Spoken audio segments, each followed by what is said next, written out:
হৈ গ'ল এই অসমৰ মুখ্যমন্ত্ৰীজন। আমাৰ জুবিন দাৰ আচল হত্যাকাৰীজন হৈ গ'ল এই অসমৰ মুখ্যমন্ত্ৰীজন। তেখেত যেতিয়ালৈকে মুখ্যমন্ত্ৰী হৈ থাকিব বা অসমত যেতিয়ালৈকে বিজেপি চৰকাৰখন থাকিব তেতিয়ালৈকে আমাৰ জুবিন দাই ন্যায় নাপায়।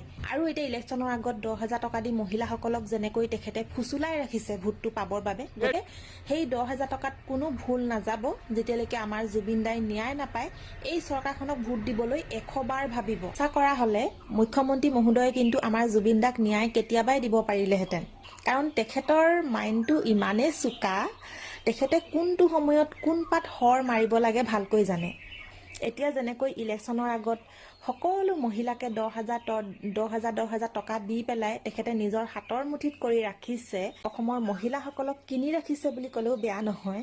আৰু এতিয়া 8,000 নে 9,000 কিবা এটা অৰুণোদয় দিম বুলিও কৈছে। আৰু তাৰোপৰি এজন মুখ্যমন্ত্ৰী হৈ একদম মিটিঙত তেখেতে জঁপিয়াই নাচিব, মানুহক চুমা খাব, সাৱটি ধৰিব, ইমান মৰম চেনেহৰ অভিনয় তেখেতে কৰিব পাৰে ভোটটোৰ কাৰণে। ইমান চতুৰ এজন মুখ্যমন্ত্ৰীয়ে ইচ্ছা কৰা হ'লে আমাৰ জুবিন দা ন্যায় কেতিয়াবাই দিব পাৰিলেহেঁতেন, কাৰণ কিছুমান কাম ইচ্ছা কৰিলেহে সম্ভৱ হয়। মই কিন্তু বিজেপি চৰকাৰখনক ভোট দিয়াৰ আগত 1000 বাৰ ভাবি